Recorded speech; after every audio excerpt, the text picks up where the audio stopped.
Welcome to Womb Wednesdays. This is our very first Womb Wednesday, season 1, episode 1. Put some respect on our names, celebrating Black and Afro-Latina reproductive justice history.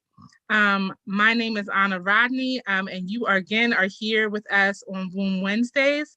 Womb Wednesdays is a monthly digital content series curated by Black millennials for Flint that focuses on the intersection of maternal health and environmental justice through a Black and Latinx and Indigenous lens. Womb Wednesdays is a signature program from Black Millennials for Flint's Black and Brown Alliance, which amplifies the need for a strong, united front between Black and Brown folks to actively dismantle white supremacy through improving the quality of Black and Brown births. Womb Wednesdays airs every fourth Wednesday at 7 p.m. Eastern, 6 p.m. Central Time on Facebook Live and YouTube Live. Thank you so much for joining us. Come into the room. My name is Rodney. I am the Executive Director of MomCares, which is a program based in Baltimore that supports Black women in particular in high-risk pregnancies and or NICU involvement after a traumatic birth outcome. We also do a lot of education and training around implicit bias and lived experience in the medical setting for Black women, Black birthing individuals. And so I am one of your hosts, but I am only one of your hosts. I'm going to kick it over to my sister over here and allow her to introduce herself as well. Greetings, everyone. My name is Cynthia Gutierrez. My pronouns are she, her, and ella. And I am with you virtually from the Ohlone land in East Oakland, California. It is truly an honor and a blessing to be with you all and my fantastic co-host, Anna, my sister. We have been so excited for this program to get started. And really grateful for the guests that we will have on this episode today. Before our guests introduce themselves, I wanted to take a moment to just kind of give some framing on what our conversation will be about today. The reproductive justice movement was birthed in 1994 by Black women in Chicago who recognized that Indigenous women, women of color, trans people, and other marginalized folks were not being defended by or from the existing wealthy white women's rights movement. This session focuses on the triumphant history of Black and Brown excellence and reproductive justice and environmental justice movements. So I want to pass the virtual mic to our first guest, Andrea, for you to introduce yourself. Thank you so much, Anna and Cynthia, for the introduction and the grounding for this today's talk. My name is Andrea Jacobo, and I am currently a visiting instructor at Rhodes College and a public health director for Health in All Spaces. I do some work with Center for Transforming Communities out in Memphis, Tennessee, and as a health champion. And these many roles that I have currently is all about how do we strive towards a healthier, brighter future for Black and Brown communities, especially giving the voice to the people and by the people. And so not giving voice, but because we all have our voices, it's how do we elevate those voices, right? And so my work within public health, I'm currently finishing up my doctorate in public health at UC Berkeley. So shout out to the East Bay, especially a lonely land, and how do we honor the land that we will stand on? And also, and I mentioned all these different elements of what brings me to the work. because I believe that we all have an opportunity to connect and create more unity of where we are and how we could create a better future and a historical legacy from today. So with that, I come to the space to talk about how structural and systemic racism has affected our health and well-being, and bridging those connections between the EJ movement and the reproductive justice movement. So I'm really honored to be in the space with you all, and looking forward to the conversation. Thank you so much. I want to pass the mic to Kelly for you to introduce yourself. Happy Black History Month, family. My name is Kelly Davis. My pronouns are she, her, and hers. And I'm so happy to be here today. In my professional life, I serve many hats, but for this conversation, I'm showing up as the co-founder and chief equity officer of Kinship, which is a boutique consulting firm working at the nexus of trauma-informed care and racism. And just this week, I'm so happy to have been appointed the executive director of New Voices for Reproductive Justice, working across the Rust Belt to build to build a social change movement dedicated to the health and well-being of Black women, femmes, girls, and gender expansive folks through leadership development, human rights, and reproductive justice. And so a lot of our work really centers environmental justice, and I'll talk a little bit more about that. But I don't need those professional hats to be a part of this conversation. I'm Black and I have a womb.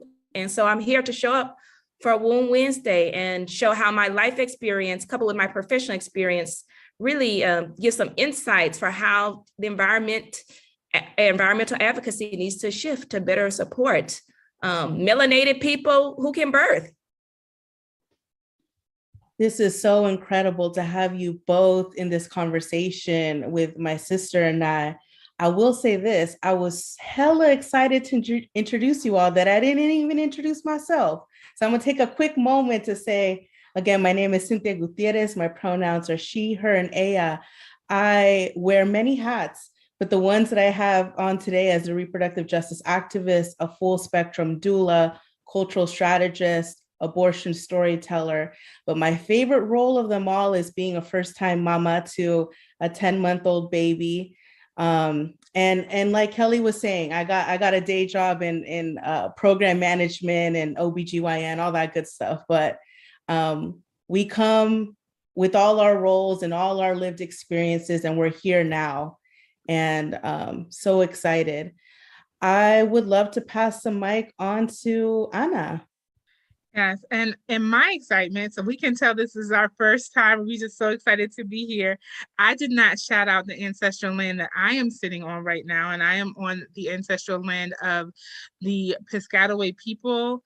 And so giving shout out to that land that still holds the spirit and the energy of the people that have come before us. And so super grateful to have everybody here tonight. I want to just jump into the conversation, start with you, Kelly. The legacy of reproductive justice movement is one of courage, determination, resilience, and solidarity. Throughout your journey in the reproductive justice and environmental justice movements, what have been the more memorable instances of unity where your Black and Brown sisters have shown up to do this cross-movement work? How is this reflective of the origins of reproductive justice and environmental justice movements? So as you know, Mama Loretta Ross, formerly of Sister Song, likes to talk about reproductive justice as the human right to decide if you want to have children, if you do not want to have children, and the ability to parent those children that you choose to have in a supportive environment. So environment is actually in the definition for reproductive justice. So when we act like they're two separate things, they're actually not. And even before those movements were coined, we talked earlier about what happened in 1994 when those Black women got together to really disavow the kind of white matriarchy that just says abortion is the only issue that we care about, to talk about all the different systems that really affect the sexual and reproductive health and well-being of of birthing people, right? And people who have the desire and the capacity to give birth. The truth is, before these movements were even coined or mobilized, that Black and Indigenous women, particularly in the United States, or what we know today as the United States, have always been taking care of the environment, right? When you think about water, when you think about land stewardship, right? My family is from Mississippi. There is no wealth. We were an agrarian society, and some parts of the country still are. Women of color are responsible for the wealth of this nation, which really included passing on ancestral knowledge of how to take care of the soil, how to take care of the environment, right? And we see that happening even today. When we talk about harvesting our fresh fruits and vegetables, over a quarter of those workers are women, right? And so the idea that reproductive justice is not environmental justice, to me, I've always had a trouble with that, and it's emblematic of environmental and climate advocacies, really their focus on patriarchy and white supremacy, right? I think we saw that earlier this year with the UN's climate change summit. Like, who is given space, who is thought of as a climate leader? If we're not thinking of Black women, Native and Indigenous folks as climate leaders, then who is? Those are the original climate leaders, and yet so many of us do not even know their names. And so really, I would say since 1619, Black women have been taking care of the environment. I know that for a fact. I know since before 1619 to an undetermined year, that Native American Indigenous folks have been taking care of the land across the Americas. So it starts off with history. It starts off with definitions, and it really starts off with understanding how we got to where we are in this moment. But still, even now, in our current racist, sexist, homophobic systems that we've set up around food, around environmental degradation, around corporations that are allowed to decide what we have in our wind, what we have in our soil, what we have in our water. I think Black women and other women of color are really stepping up. I don't want to say stepping out, because we've always been stepping up, but hopefully I see folks moving out of the way so that we can stand tall. And in the places where folks are not moving out of the way, I'm happy to be on a group of folks that we're pushing people out of the way, right? And recognizing our own, because we can't really, if 2020 has taught us anything, we cannot depend on white supremacy to police itself, right? White supremacy will never mobilize against its own interests. And one of the reasons why I didn't start off with land acknowledgement is not because it's not important, is that I've learned a lot since 2020 around the harm of just acknowledging something and not doing anything about it. So until I'm part of coalitions that is like looking, I've lived in New York City, I'm relocating. But I've lived in New York City for about 20 years on Lenape land. But I'm tired of particularly, especially white people, starting off with a land acknowledgement, but no policy agenda about how to give land back. Even in small ways, green space, right? Community gardens, let alone like redistricting, all of those things to support Indigenous and Black folks, particularly the descendants of enslaved Africans who didn't really have a choice of being here, right? I was brought here by force. My ancestors were brought here by force. And so what does it mean that my family never got their promised 40 acres and a mule? Like, where would we be today if we had access to land? And that really impacts health. So when we talk about chronic conditions like diabetes, heart disease, all the things that we know are correlated to poor Black maternal health, right? That result in hemorrhages, that result in embolisms, that result in strokes. What we're actually talking about is land, right? We're talking about the inaccessibility and unaffordability of healthy foods.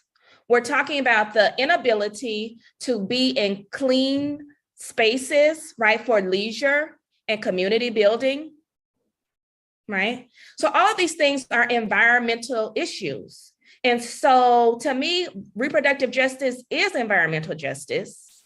And Black women, Indigenous women, women of color, all our ancestry, all of our ancestral wisdom is tied to land stewardship.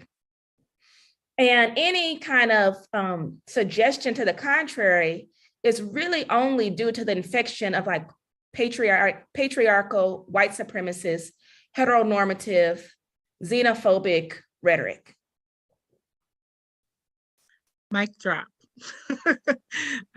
Thank you so much, Kelly. That is a beautiful way to start this conversation, and also shouting out the matriarchs. You know, as I sit in my home, I have herbs that have been collected and that are doled out into the community for teas and things like that. Just really, and that's something that has been passed down. And so thank you for that connection. I'm going to let Cynthia take it away for the next question. Yeah, so Andrea, what are some of your Black, Indigenous, and/or Latinx reproductive justice heroes, especially those who might not be well known or whose voices white supremacy has attempted to erase? How do you resonate with their leadership? How can we amplify their legacies in our present work? Thank you for that question. And, you know, I just wanted to just take a moment about what Kelly mentioned about how we're just a movement of movements, and how, like, although it seems siloed, and you know, in some way it's just connected. And what I really appreciate is just naming that we are all a collective. And one of the people that actually, when I was reflecting on this question, is Helen Rodriguez Diaz. She is my girl. I'm so happy you said that. I'm so glad you like, she is my girl. Even though in paz descanse, may she rest in peace. I just want to just name that she died of lung cancer.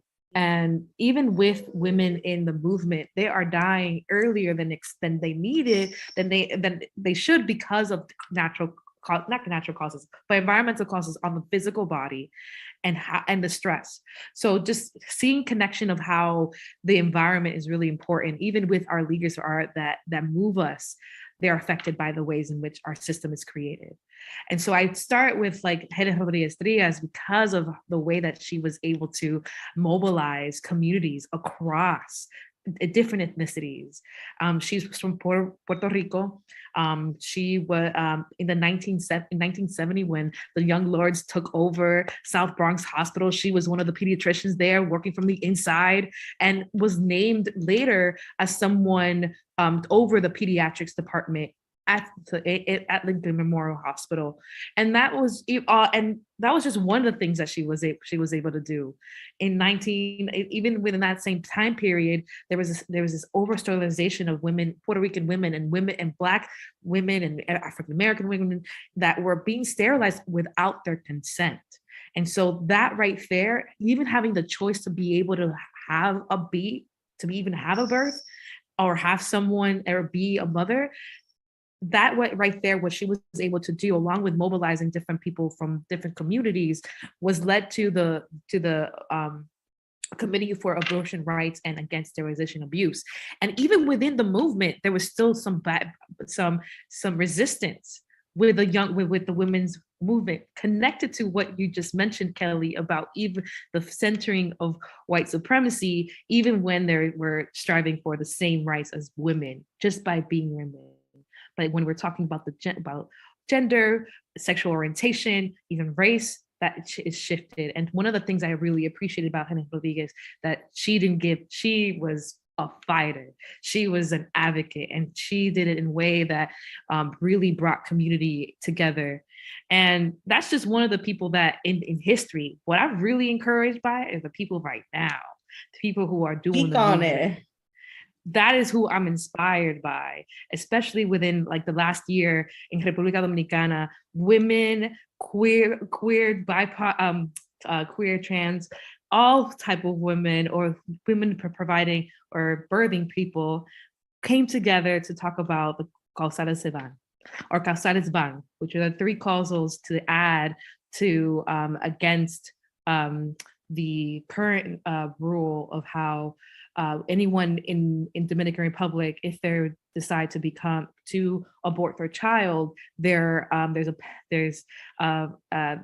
criminalization of abortion. And so with these three causales, they were asking for women who were raped or had incest, that they were able to freely abort, women who know that there is malformation or even income with a child, and knowing that they wouldn't have a quality of life post birth.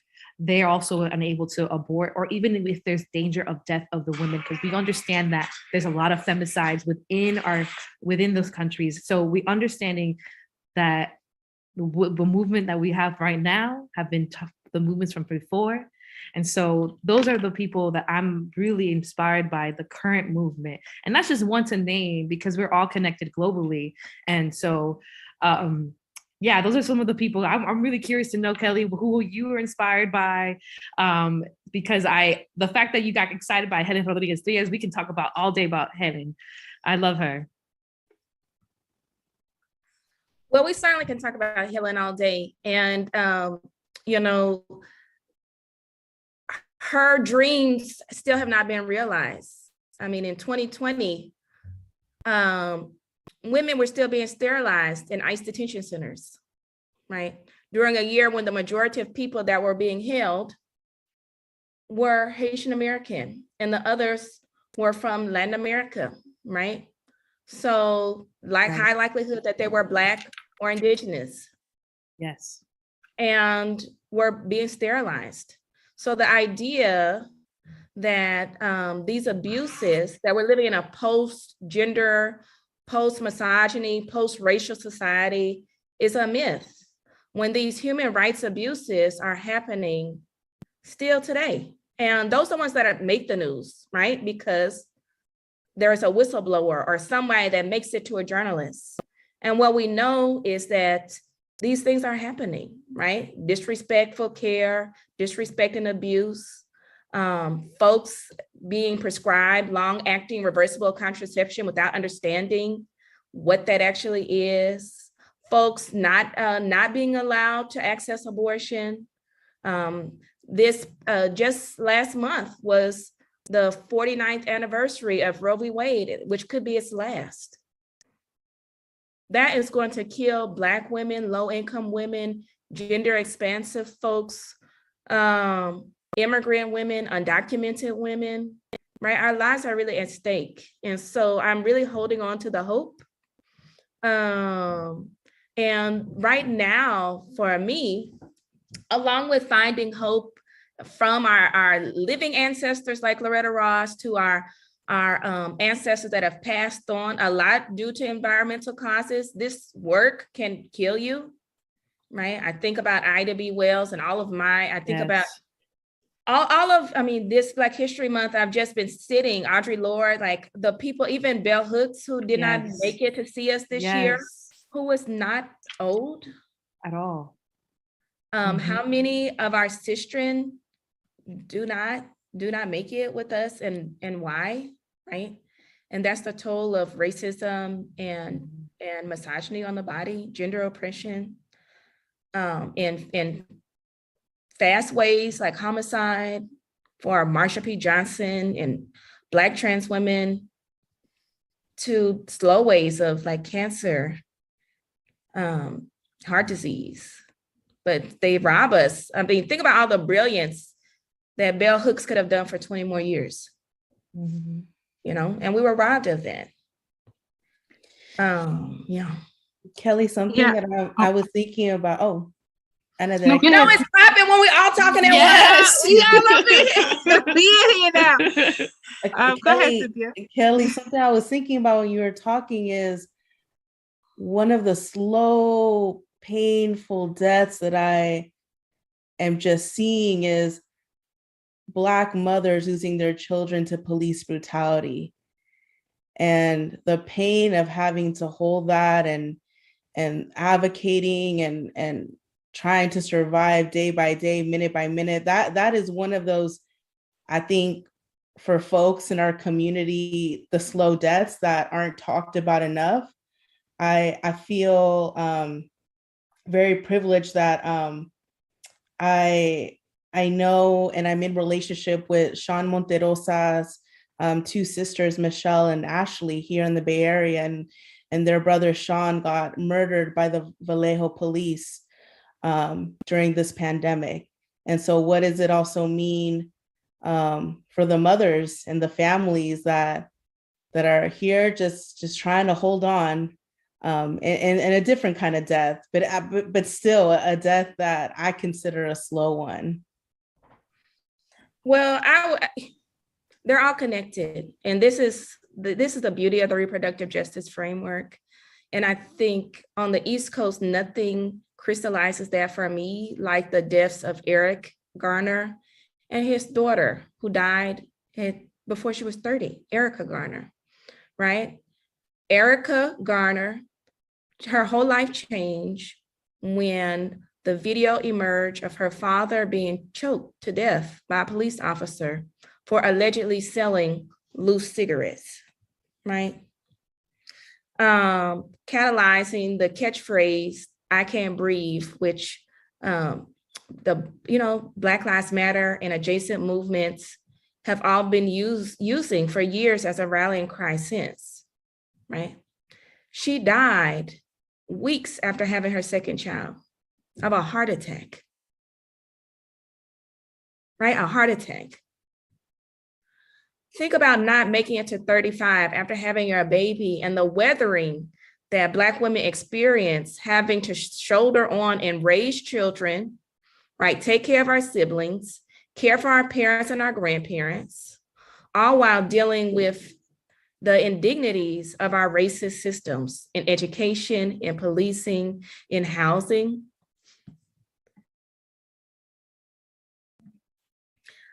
Is directly tied to maternal mortality.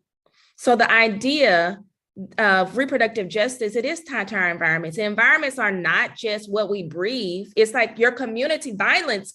Community violence is a part of your environment, right? We've learned that for a long time, when folks talked about obesity, shaming Black women for their obese children, that the number one cause, it's not that folks do not understand how to feed their children. It's not that folks do not understand that exercise and movement is good. The number one concern was, it's not safe for my children to be outside. So actually, obesity is about community violence. So the idea that we're just talking that these causes are just one thing is really a myth. And it's a myth of white supremacy, which in the field of medicine has chopped up the body parts and said, oh, if you're OB, we can only treat the wound. We can't do anything about your mental health. We can't do anything about the context of your life. We can't even do anything about your other organ systems. You have to go to another doctor to deal with that. Knowing that it's part of one body, literally. And so those are the things, when I say that there's not a single issue movement. I think about Audre Lorde a lot, because I was about to say that too. Audre Lorde comes to mind. Yeah, reproductive justice is not a single issue movement.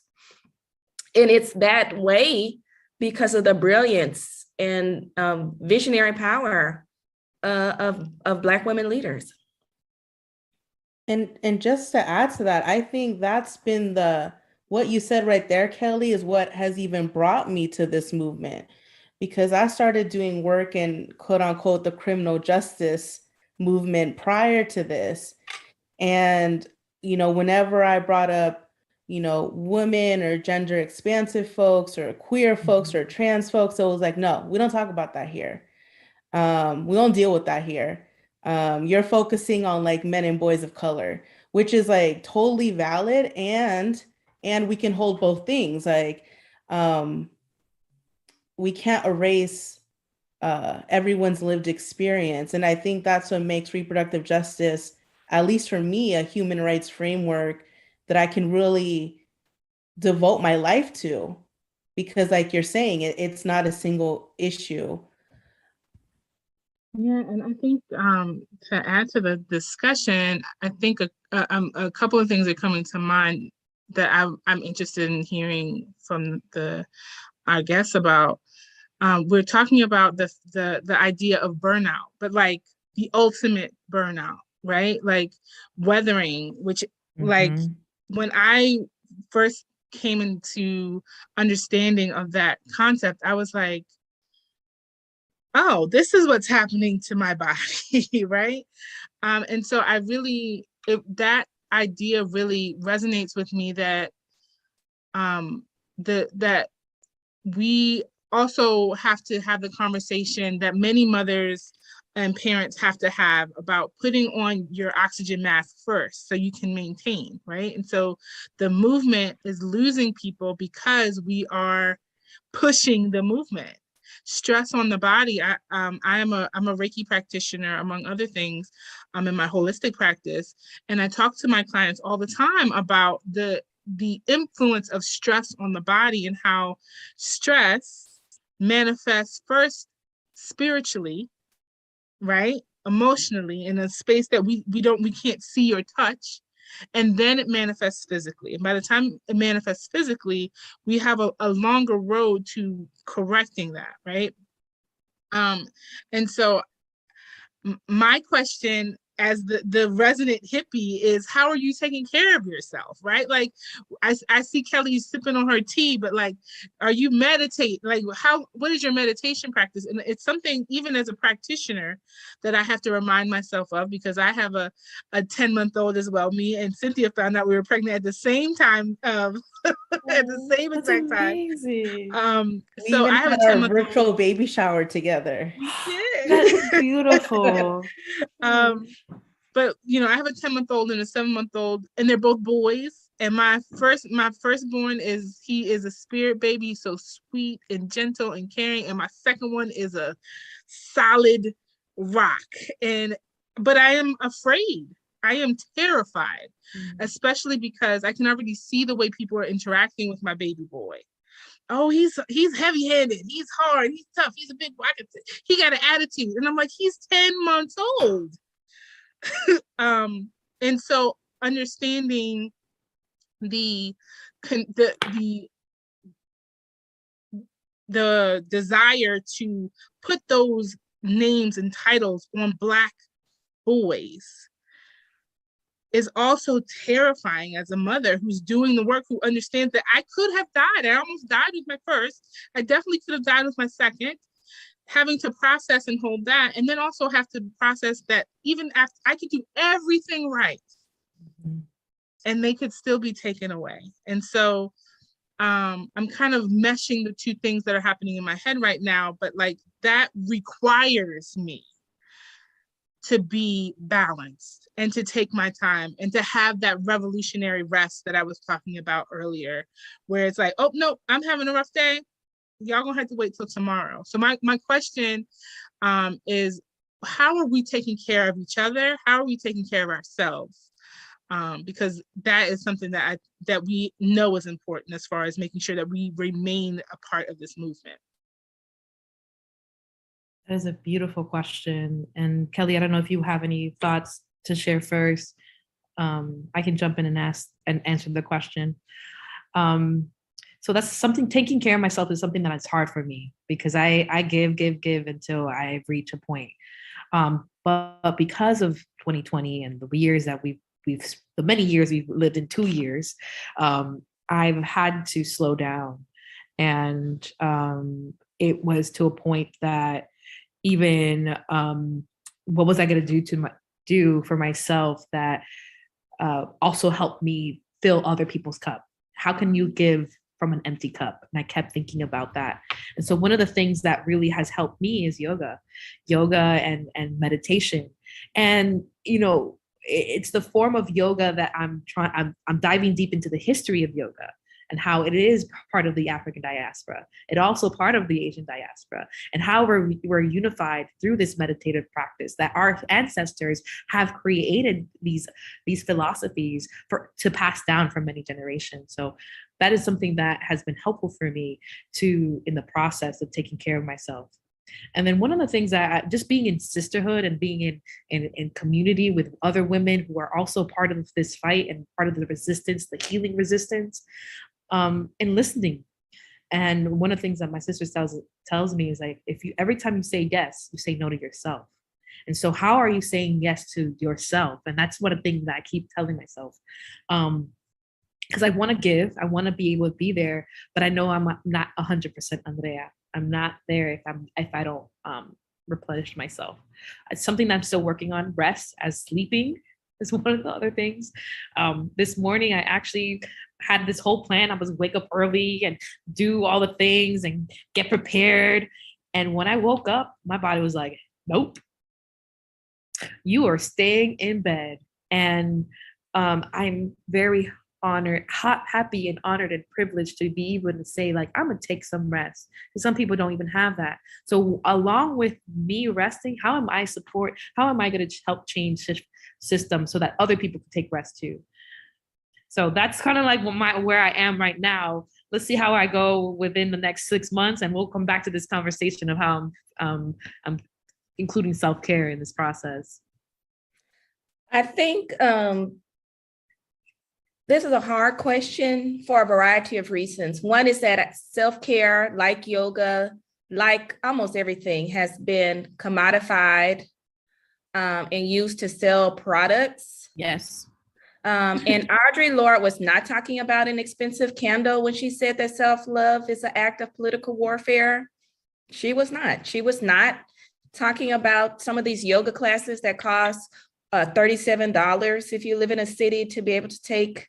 And so I really struggle with the idea of the way we contextualize self-care, and the idea that, ending racism would be like the ultimate self-care. Ending gender essentialism would be the ultimate form of self-care. And so how do I preserve my energy, knowing that I'm being weathered in this racist system to the best of my ability and privilege, right? While also still using my energy to mobilize so that people do not, this should not even be a conversation, right? Like, I should be able to have a siesta in the middle of the day. People should have living wages. People should have free transportation. People should have accessible and affordable childcare. Really, it's like self-care is being used to give people greater capacity. It's being weaponized, honestly, against Black women to sell us things and then to give us more capacity so that we can continue to be laborers and not benefit from our own labor emotionally or financially. And I reject that. So when I talk about self-care, I talk about the things that do not cost. I talk about self-affirmations to myself. I talk about sleep if I can. I talk about, but even some of the things that we talk about, like drinking water, we're here courtesy of Black millennials for Flint. There are people I'm from Mississippi. There are people in Mississippi, people in Louisiana, people in Flint, people in Baltimore who right now cannot drink water, right? So the idea that self-care, even the most basic forms of self-care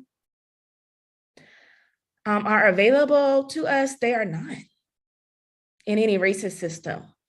And so while I would, Anna, I will hope to be able to lay on your table on a day that is safe after the COVID pandemic one day, and to receive the energy healing, I'm doing my best to kind of like make it through the day, which for me is to spend time with my Black feminist ancestors, whether it's June Jordan's poetry, reading, going through Mama Bell's works on love, right?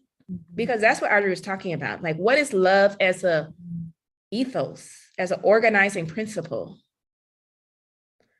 That's the kind of thing that gets you to another person's house who just had the baby that says, sis, I bought you the plate of food and I'll take care of the baby, even if I have to keep on my PPE gear just so you can take a nap or so you can take a shower, you know? And those are things that cannot be sold to us because we've been doing them for millennia. So that's what self-care means to me. Exactly. Thank you so much. I think it's important to acknowledge the privilege in self-care. But as Andrea was saying, creating pathways so that other people can enjoy that. Yes. I think for me, a free self-care, and I try not to say self-care, I try to say, just like who's taking care of you is usually my question. Is saying no. And again, that's still a privilege because I'm the boss, right? So I can tell my staff no. I can say I'm not meeting today. But empowering our families and our birthing folks with the tools to be able to effectively say no to their providers about services or things that they don't want. And I think just in that no, and not feeling bad about it, because if you say no and you're still stressed, it's still stress, right? You're still stressed about it. And so being able to just say, I'm not doing that today, has been something that has taken a load off of my back. And people are like, oh, your skin is glowing. I was like, because I'm telling everybody no. But with that, I wanted to actually move on and ask both of you ladies a question, kind of moving forward in our conversation. And so, like, in the media, the narrative around reproductive justice oftentimes centers around what has been done to Black and brown bodies as opposed to what we have done for ourselves, our families, our communities, and for each other, right? In recent years, reproductive justice advocates have shifted the narrative. And so, for example, uplifting the mothers of gynecology with Anarcha, Betsy, and Lucy, instead of naming the men who brutally experimented on them, so if both of you could please share your perspective on the power of words, storytelling, oral history, as a liberating form of resistance in this movement, and reframing our position in the movement. I think storytelling is key all across the country. Political factions are moving to ban books that mention gender expansive people, that mention Black people, that mentions the history of the Holocaust, that mention the history of enslaving Africans in this country and across Latin America. And there's a reason they're doing it, right? Because to erase the cultural memory, you're allowed to enact certain policies and you're allowed to rewrite what has happened, right? I think about what they taught me in school when I was like a baby about Thanksgiving. And what a lie that is. We are taught that Black history starts with slavery.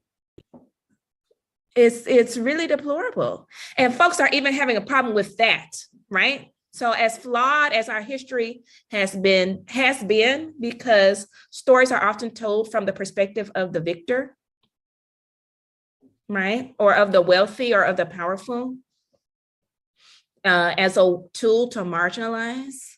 That shows you that it's not just statistics, but stories that change hearts and minds, and then policies, right?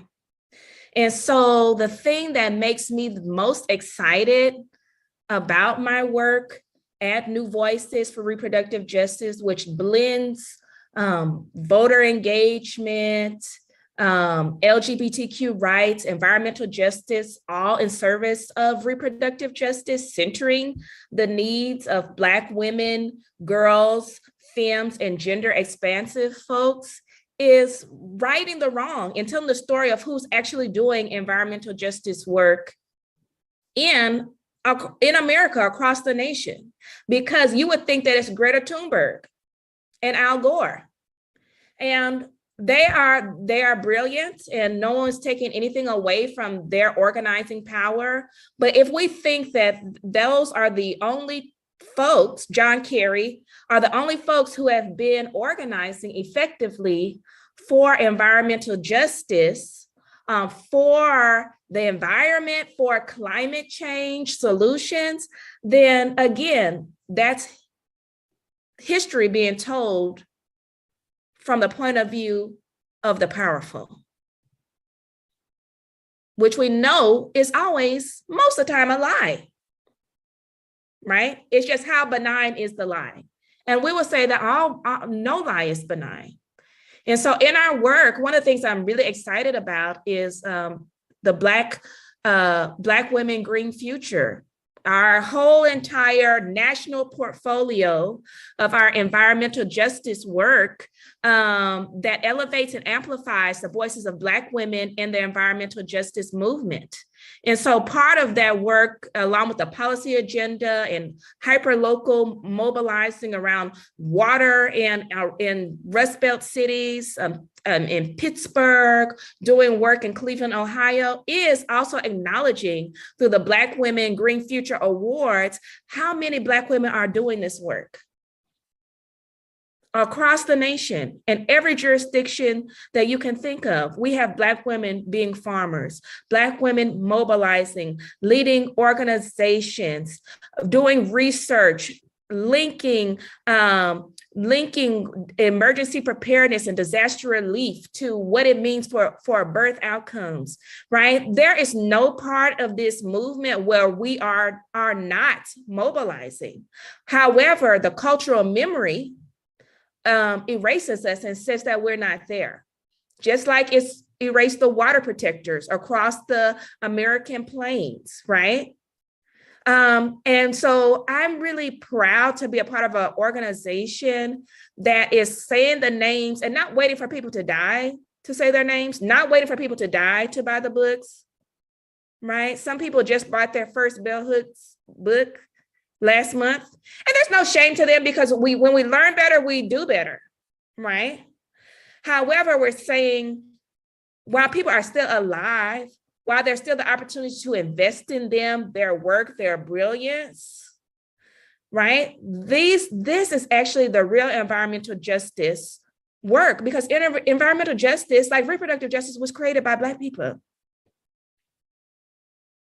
right? To show what is happening across our country when it comes to trash, water, air, all of those things, land, all of the things that we take for granted that are tied to literally every health outcome known to man, from mental to physical health, morbidity, mortality, maternal mortality, infectious disease, chronic conditions, intimate partner violence, right, which spikes after hurricanes, right, which are not natural disasters because they are man-made, as we have learned, right? All of those things, really, Black women and Native women in this country are more likely to suffer the deleterious impacts.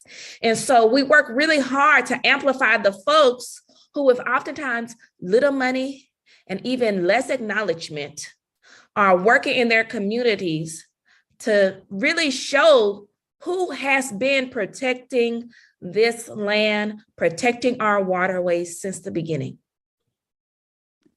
Man, that's a whole damn word. Yes. I don't know how many mics you've had, but there's been multiple mics that have been dropped since they're just rolling all over the floor. Literally. There's too many to pick up. Andrea, I would love to hear some of your thoughts on this question. I just wanted to just add on to what Kelly mentioned, because one thing that's highlighted for me, what she mentioned is the fact that there's a system.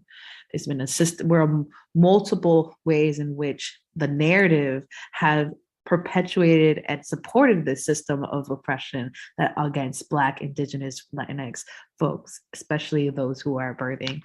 And so one of the things that I think about why it's important for us, for storytelling and for the power of words, is it's a way for us to break away from the chains that have been placed in us without our consent, without our knowledge, and raising the critical consciousness of the people. And so it is really great that they have created this system of how of how the environmental justice movement and how climate justice is considered a non-Black thing, right? But it's not. We are shifting that narrative. We are changing that narrative by centering Black, Indigenous people of color and in the work. And so one of the things that I have been really encouraged by is opportunities like this to work together, to have the conversation. And if you're listening for the first time and learning about Helen Rodriguez or any of the movements that we've talked about, welcome. Thank you for being here, for learning, for trying to learn new words so that you can move and live better in your own life. And so I think reading is beautiful, but listening is beautiful too. And also engaging in dialogue and making sure that maybe you're wrong. Yeah. Like understanding that, yes, you may be wrong. And the ideas that you have carried it's time to unlearn those ideas. And so I'm highly encouraged by how we are using the power of the internet. The internet has, and the way words are written and how we're bringing together and shifting the narrative has been something that I wanted to add. And then just like having different people at the table with different skill sets, creating an interdisciplinary approach is what I would love for us to continuously have, and how I think this is a way for us to shift the way the status quo. And I bring this up because Kelly mentioned about how obesity is deemed as is connected to environmental injustices. I just want to say that the way in which obesity is even the way that we stratify obesity, the larger body people, I'm considered obese, but based on the BMI. Same. Right? And it's not morbidly over here. Oh, you see how damaging tools are for women, especially women of color, that we all come in different shapes and sizes, that I know that we are healthy. I bet you your vitals are good. I'm assuming that, but I hope they are good. And it's just the way that how tools have been created to also put us in these boxes of that we're not deemed healthy. And so I bring this up to say that that's why we need people in different fields to shift the tools, to shift the narrative, to change the ways in which we address who is healthy and who is not. The BMI is not a tool. It was created based off a 155-pound man and 170-pound man and a 155-pound woman, 5-pound woman, a white woman and a white man. And so when we start creating these tools, we're also inflicting pain and causing more harm. And so what I also am encouraged is how we change narratives and how we change tools in the system. And so this is the type of conversation that I would love to continuously have with the people. And yeah, so this is how I'm approaching things. This is just all the ways in which we can come together and use the power of our own lived experience. I think that's the that's the biggest data set that we can get, lived experience. Beautiful.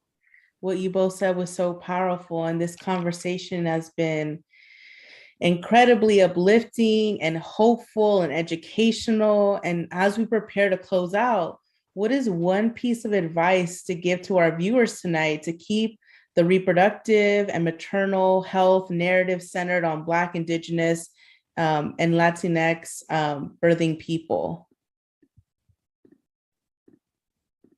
And whoever wants to respond first, please do so.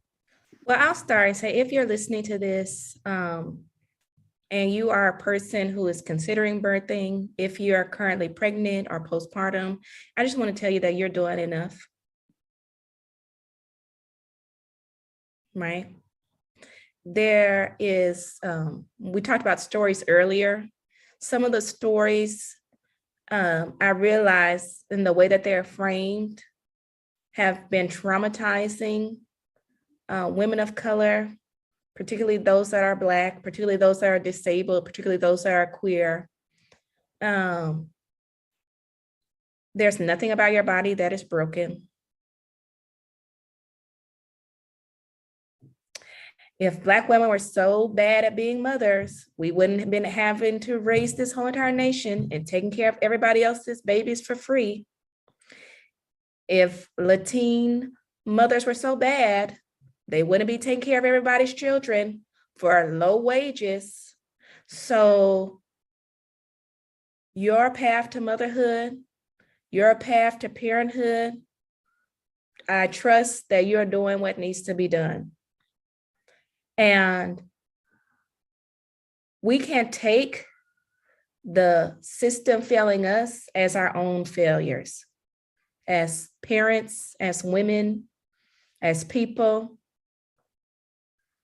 I know that's easier said than done, but I just want to look directly into my camera and say that you are doing what needs to be done. So I just hope that people can take that in. For those of us who are students on our reproductive justice, racial equity journey, I would say continue learning, continue growing, right? You can have 1,000,001 letters after your name, and that doesn't make you the expert. Actually, oftentimes the more letters you have behind your name, the less expertise you have. So it's about being proximate to those that are most marginalized. So think about who that is in your community. And while we can't necessarily meet and greet and do all the things that some of us would like to do, because our world has been altered by these intersecting pandemics, particularly Black folks, particularly Native and Indigenous folks, be in community, right? Because sometimes that grandma that can't read can tell you more about the history of reproductive injustice, of birthing, right? Just because someone isn't published in a peer-reviewed journal doesn't mean they don't have anything to share. And so when we don't have access to knowledge, like, if you don't have access to all the books and all the things that we have to pay for, sitting with your peers, sitting with your elders sometimes is better than a course you would have to pay for. So we all have access to different kinds of knowledge, different kinds of brilliance, different kinds of learning. And so just keep at it. The world needs you. This movement needs you. We respect our elders, but movements are sustained also by young people. So I don't think it's an either or, it's a both and. So no matter where you are on the generational spectrum, we need you in this work, and your experience matters. So thank you for having me. Thank you so much, Kelly.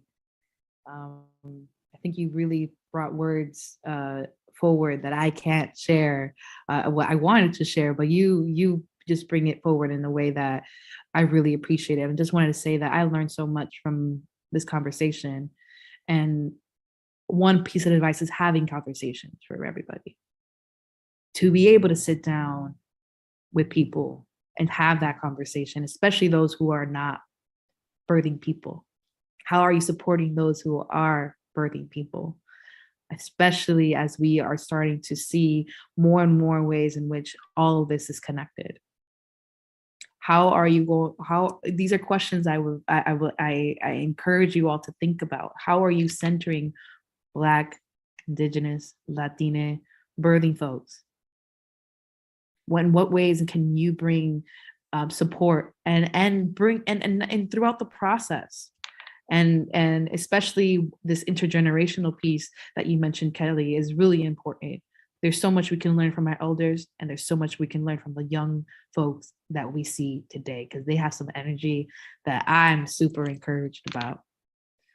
And the last thing I want to share is do this with grace and with love, centering it. We all need grace. We all need love. Those are the biggest nourishment, the biggest nutrients that we need in our soil, in our hearts. So how are you going to do this with grace and love? Because we're still learning in this journey. Thank you so much for inviting me to this conversation. I'm super honored. Wow. And with that, we have successfully come to the end of our very first Wednesdays. That is how you start a series.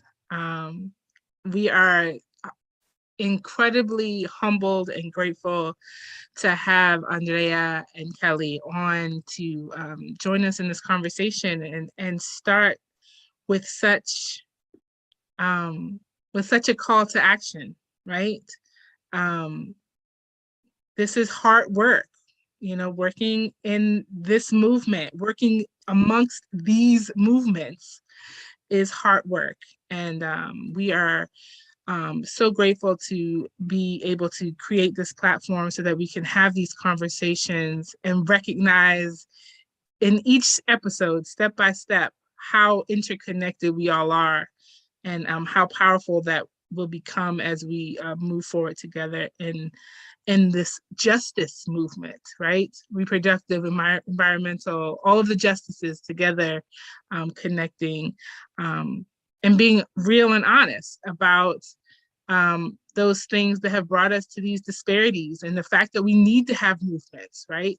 And so, again, we just are super grateful to have you both on. We hope that we have sparked conversation. We hope that conversation continues past the end of this broadcast. And we hope that that those who are touched or moved to do so reach out and connect to somebody that they have either heard about or have seen tonight. And so I will say something that I say to those under the sound of my voice: take some rest. So thank you. Thank you.